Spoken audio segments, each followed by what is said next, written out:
Hi there, and welcome to our study of the gospel of the kingdom as we are looking to understand what Christ was teaching himself so that we also may go and share this gospel of the kingdom into the world, into our world, in the marketplace as kingdom entrepreneurs. So now that we are laying out the foundation, let's go over kind of like a brief review or summary of what we've seen so far in Genesis chapter 2 and 1 and 2, because chapter 3 is going to introduce us to a whole other aspect of understanding the gospel of the kingdom.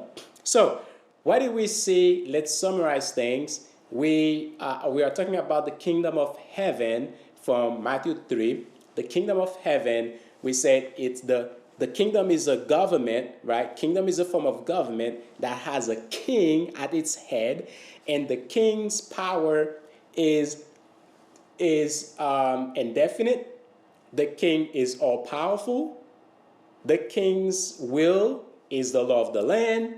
There is no power, no council above the king, and the king has power of life or death over the citizens of his kingdom, and everything that is in the kingdom, the king owns them, including the citizens of the kingdom.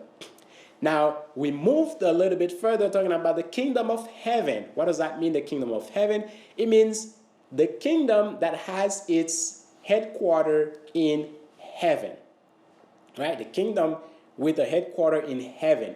When we say the kingdom of Rome, it means a kingdom with the headquarters in Rome. The kingdom of England, it means a kingdom with the headquarters in England. The kingdom of France, a kingdom with the headquarters in France, right? So, with the kingdom of heaven, it means a kingdom with the headquarters in heaven. There is a king in that kingdom, right? There is a king in that kingdom, and God is the king of that kingdom. Okay? So Jehovah God is the king of that kingdom. Now, with Jehovah God being the king of that kingdom, the kingdom has territories, right? And earth happens to be one of the territories of that kingdom.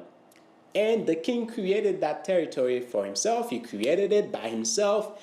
And he created human being, gives them authority, gives them power over that kingdom, over that territory in the kingdom. So the message from that king, what was the message from the king to the citizens of the kingdom? What was the message from the king to the citizens of the kingdom? In essence, what was the gospel, the good news of that king to the citizens of the kingdom? What did he say to them?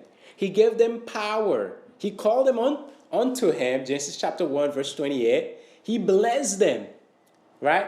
As the king giving a message to his citizens and future citizens, he gave them a message. He blessed them, and he tell them to have power, have authority, have dominion over this place, multiply, subdue this place, be fruitful, take authority over the fish of the sea, everything that's in the sea, take authority over everything that's on the earth, subdue the earth, take authority over everything that's in the air. Have authority over this place. Live a good life. Enjoy this place.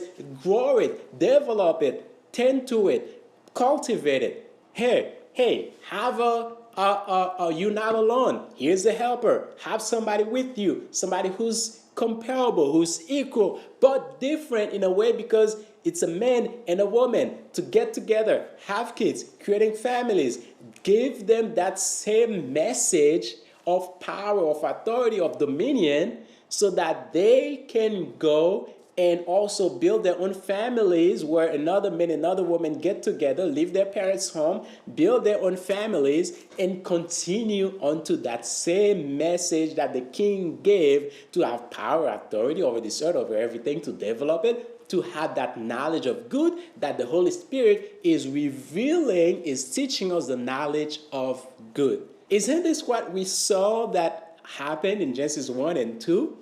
Wasn't it that the message of the king that the king gave to his citizens? Right? And in that message, there is no shame, right? They were not ashamed. They were living a happy life. They were living doing things. They were living doing exactly what they were created to do, right? So this is what the kingdom of heaven is about, especially for this territory called earth, right? For this territory, for this place that is part of the kingdom called earth. This is what it is about.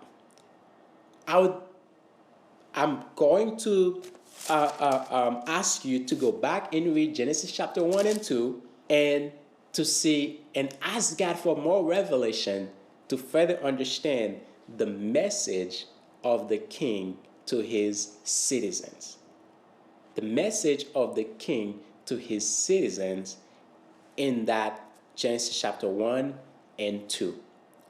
Because this is very important as we move forward so that we don't say things that were not in the beginning. We don't try to imagine things. We don't try to bring things that is just bring them from out of nowhere. But we have a foundation. We have a basis to go back to that foundation and build up upon that foundation. So this is the foundation we are building upon. Genesis chapter 1 and 2, that message from the king to his citizens, that life of the citizens of the kingdom to do things, all the things that the king, the great things that the king wanted for his citizens to do, and the way that the king wanted to be in the life of his citizen, to give them knowledge to do those things with the Holy Spirit, right?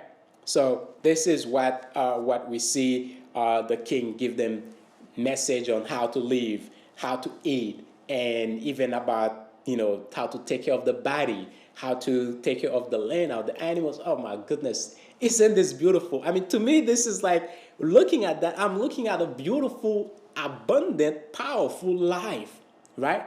I'm looking at a beautiful, abundant, and powerful life that God still wants us to live. That was the summary of Genesis chapter 1 and 2, understanding the will of the king, the message of the king to his citizen. Oh, this is going to be so important. Don't forget this part. It's going to be so important as we move forward. I can't wait to see you in the next lesson.